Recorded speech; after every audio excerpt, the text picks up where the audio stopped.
購呢樣嘢咧，其實因為咧呢一個 SETI Skate 啦，原本嘅手提電話裏邊咧已經係內置咗一個團購嘅 Apps 啊，咁啊俾大家啦可以隨時隨地咧都係上網購物啦，仲用一個好平嘅價錢就買到添㗎。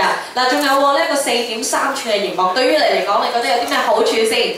就係睇片唔使紅到好埋都可以睇得好舒服啦。因為咧睇片對一個藝人啦，或者對現今嘅一啲年青人嚟講咧，都係好緊要嘅。因為網上面嘅資訊實在係十分之發達啦。咁有咩嘢想即刻同啲朋友分享啊，咁咧就可以即刻放部機俾你睇下。係喎，呢個 MV。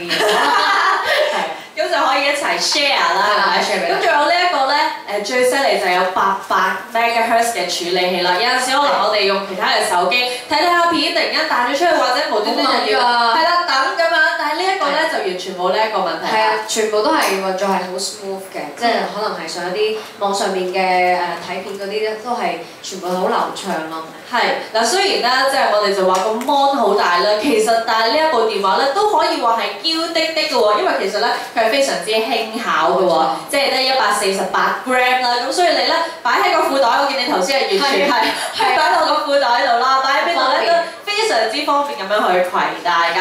嗱咁啊，堂妹你自己用過呢一個手機之後咧，你係咪覺得同埋價錢嘅比例都真係幾好咁樣咧？冇錯冇錯，我會介紹俾我身邊一啲歌迷朋友啦，因為佢哋都係中學生啊咁樣。咁但係呢一部手機就佢嘅性價比嚟講咧，係已經可以好滿足到佢哋嘅一啲需求啦。